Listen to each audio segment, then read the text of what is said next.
Welcome to the Get Published podcast, sponsored by Brodie Consulting Group. To get more information about our coaching, publishing, executive ghostwriting, and podcast production services, go to getpublishedpodcast.com. Hello, I am Paul Brodie, and thank you for joining us for another episode of the Get Published podcast, where we help authors get published with a proven system that works. Today, we're being joined by David Dieni, author of Drumming in All Directions. David, welcome to the show. Thanks, Paul. I'm glad to be here. Are you ready to get started? Yeah, man, let's roll. All right, question number 1. What is the one piece of advice that you would give to a first-time author who is currently writing their book? Well, for me, I think it's really important to identify all of the major books in your field of study, your interest, whatever that is. There's other people that have come before you, and we all stand on the shoulders of others. Identify those books, get them, read them, see how they struggled with communication, the subject. What did they focus on? What information they leave out? Because you're going to be doing your own take, your own spin on it, and you really got to know what's out there. And what do you feel is the hardest part about getting published? Well, it's like a step-by-step process. You have to answer questions. Do you want to write an ebook that you just publish yourself? Do you want to go a little bit further down the road and do print on demand that you're publishing yourself? Or do you want to do where I went is I was just ready to plunk down the money and to print my own book in the proper format, which for a music book is 9 by 12, so there is no print on demand options. 9 by 12, to get an editor, to make sure that it was right at the professional standard, to be willing to spend that money. And then, if you're going to go the route of publishing with a company, you have to decide, do you want them to publish it in-house, which means they'll pay for making the book, but you're only going to get, at least in my case, it's in the music world, you're going to get 10% royalties of wholesale. Or if you want more control over your book, you go the route of distribution, a distribution deal where the split would be 70% on my take for me and then 30% for the company. But the other big thing is that if you go the route of in-house publishing, you have to sign over your copyright to that company. If you go the route of distribution deal, you get to hold on to your copyright, which for me is everything in the world, to hold on to what, the owner, to own what it is that I worked so hard to create. And then okay, so yeah. Then, of course, that's just answering questions so you know where you want to go. Mm-hmm. But then, of course, you have to know people to be able to approach them. If you're going to go around the publishing, like for me, once I decided I was going to go the route of creating an actual print book at professional standard level, I found an editor just by searching on the internet, and she had a fantastic resume, worked with all the biggest companies in the business, and that was where I was. Okay, she is going to help me with this book. She's going to help me get it to the professional level. And lo and behold, because of her contacts, when she went to the biggest music marketing conference in the world every year, she took some of her favorite books that she's working on and presented them to the vice president of Hal Leonard. And mine was one of them. And he liked it and said they would take it for distribution. And how was that journey? I'm sorry, I didn't hear you. How was that journey, working with them? Well, what happens is, it's an ongoing journey. At that point, when we got the okay that they were going to be taking it as a distribution, then we were able to finish the book and get it ready. What you're doing is you're creating a print quality PDF file for the text, and then a separate one for the book cover. And then we sent it off to a printer that does a lot of business with Hal Leonard, and I had to print up 900 copies, of which I think 100 went to me, and they got all the rest. And how much did that cost you? Not cheap, my friend. Let's see, it was 910 copies is pretty much around $2,300, which includes the production of a proof for you to review, as well as all the postage and all the mailing. So roughly about $2,300. And it did include the postage and the mailing with that? Did they send them to you in bulk, or did you send it to Hal Leonard? Yeah. So what happens is the files are emailed by my editor to the printing company, or Versa Press, Yeah. and they set the presses up. They run off one copy. They send you the cover flat. It's not bent. It looks like a poster. They send you the cover, and they mock up with some tape a proof book, and they send it to you. And so you examine it and make sure everything's okay. And then they print up the books, and they send, X number to your publisher. And then what I said was, okay, I'll take 100, which is two boxes of books for me, because of the size of my book was 100. So then what happened from that point? Well, then it was like climbing over a mountain, and the only thing you ever want to do in your life is get to the top of that mountain. That's all you want to do. And then what happens when you get to the mountain? You see there's a whole nother landscape in front of you. And that's when I realized, it isn't about writing the book anymore. Now it's about marketing the book. Mm-hmm. Oh my, now I got to learn about that. Well, and there's a reason I asked you that, because I knew that was going to transition into our next question, and that is to please share a marketing strategy that you have used in your book launch that worked well. Well, I did all the low-hanging fruit stuff first. I redesigned my website. I paid money for that, to have my website redesigned so I could have a store on it, feature the book. I knew I was going to do postings on Facebook and LinkedIn. I wrote some articles on LinkedIn. I would be doing some postings on Reddit. I would identify those groups.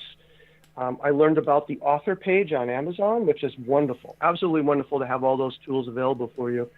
And then about Goodreads as well. Same kind of thing. What's amazing about the author page on Amazon and Goodreads is not hard for you to get in there and set it up the way you want.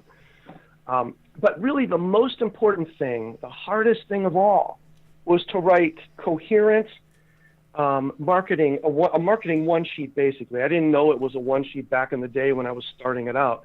But you have to answer, and this is what I discovered in the process, because I didn't read a book on it. You really have to tell people three things when you're marketing your product. You have to tell them, this is what my book is. Then you have to say, this is why my book is different than all the other books already out there on this same subject. And then you have to say, hey, this is why you need my book and why you need to run out and buy it. 3 questions that I realized I had to present and answer all on one sheet of paper. And I finally did that. I've been writing marketing stuff over and over again throughout the whole year, and it's the most joyless experience, I have to tell you. But then when Hudson Music was about to put the book up as an ebook, it was like, hey, guess what? We need some marketing info. And I'm like, oh, damn it. So I went back to the drawing board and and I figured it out. 1 page, 3 questions, asked and answered. And to review those 3 questions: 1, what my book is about. What is your book? What is your book? Yeah. Yeah. Number 2, why is it different? And 3, why you should buy it. Exactly. Now, I haven't read any books to tell me how to do this. I just sort of came up upon it. I'm thinking about all the late night infomercials we've seen, right? Yeah. I think that's pretty much the schematic of every one of them. So I think you got to do that. And if you're like me, you'll find writing about the book like that is very hard. But you know what? It's kind of funny. The more you do it, the better it gets. And the better your writing gets, that means the shorter and more concise it gets. So it's not fun, but it's something we all have to do, and you get better at it. Well, and the more books you do, it's like riding a bike. You just brought me back to about 4 years ago when I wrote my first book, and I know we were talking about this a little bit before the show, but I had the book done, had the draft, and I had to figure out, okay, now I need an editor, and now I need to find a book cover designer.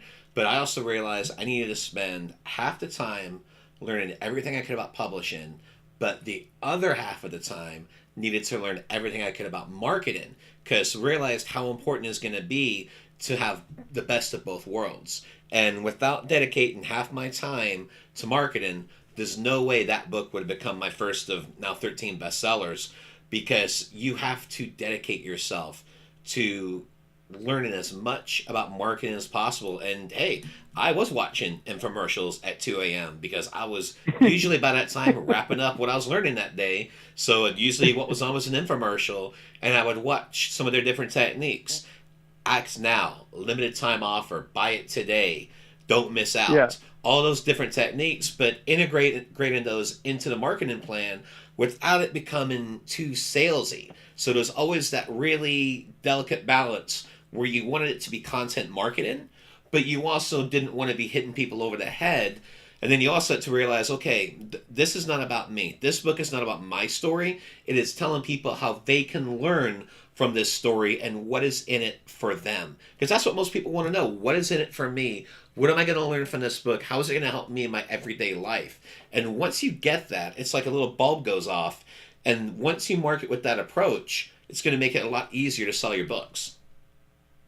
Yeah, you just made me think of something early in the process when you're trying to promote your book. You're realizing, oh man, I don't want to be on the nose. That's, I think, what you were talking about. On the nose, always posting, buy my book, buy my book. Yeah. You want to give something. So that's why I wrote some articles. I wrote one article on LinkedIn. I'm getting ready to update that, but I wrote one article on LinkedIn about coordination. Why is coordination so difficult for many drummers? And then I actually presented real information that led up to my book. You know what I mean? So it's not on-the-nose marketing. It's giving people something to think about. And that has been what I've been working on really the last several months, is how to promote, not being on the nose.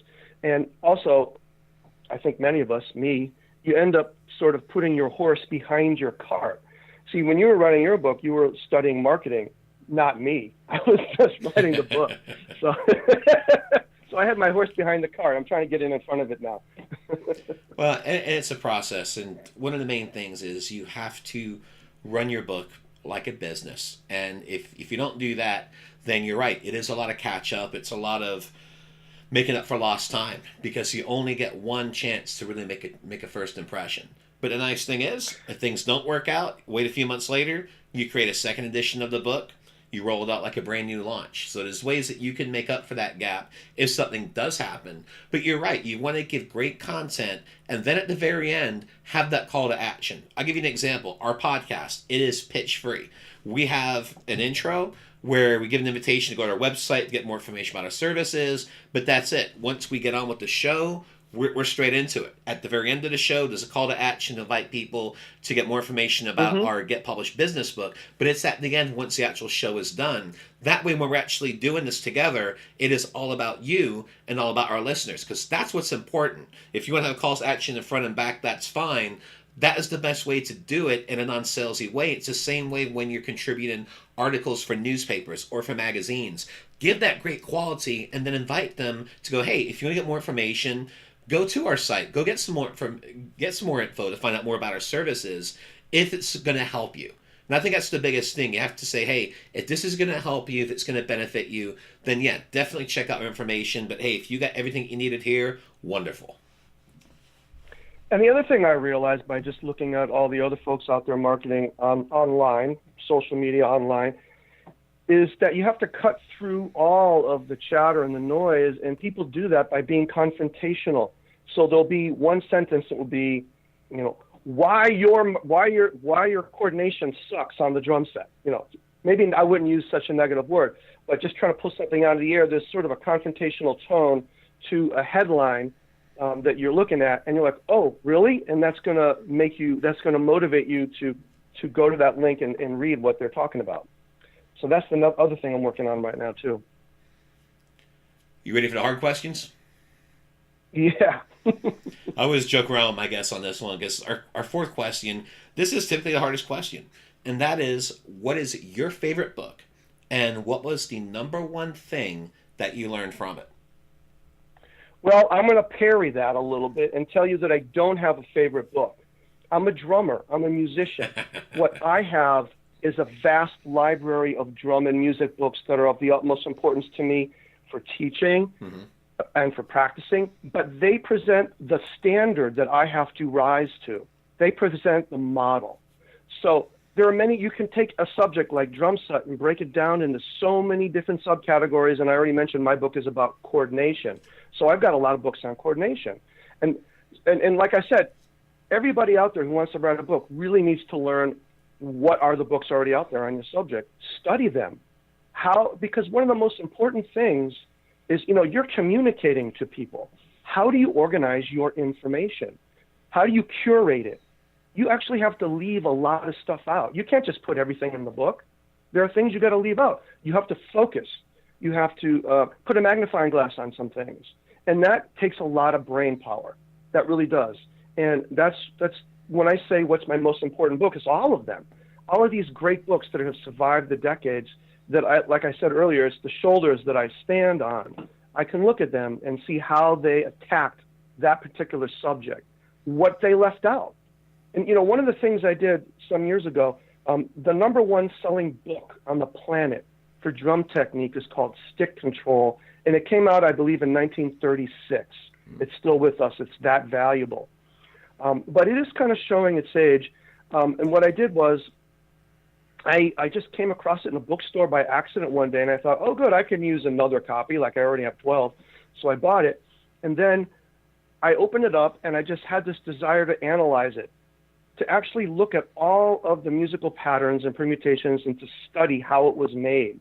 I don't know why I wanted to do that, but I did. I broke the whole book down. I totally understood how he created it and put it together. And in the process found his mistakes, his admissions, and probably some printing blunders that no one really realized. And it was a valuable experience for me. So I think we're going to use that book as the example. Yeah, fine. I like Absolutely. That. I just love the fact that the book came out in the 1930s and it's still relevant. That really does say something for the staying power of that book. Yeah, and since that time, there are some more books in the 50s and 60s, and then of course it multiplies as we get into the modern time. The books that are considered classic must-haves. Well, for a final question, what is your favorite quote and why? Well, I tend not to be the most quote-oriented person, but there is one quote right now that kind of amuses me. It's basically this: don't trip over what's behind you, move forward. And I like that quote because I'm old enough now to be distracted by what's behind me, to look behind me and to trip, to fall, to falter. And I need to be reminded, no, move forward, keep on moving forward. David, I want to thank you for being a guest on the show. What is the best way for people to find you online? I would say it's my website, which is daviddieni.com. You can also find me on Instagram as Dave Dieni. David, thank you once again for being on the show, and I wish you all the You're welcome. best in your author journey ahead. Yeah, really fun. Thank you. Thanks again for joining us today. To learn more about how you can be featured in our brand new Get Published business book, go to getpublishedpodcast.com.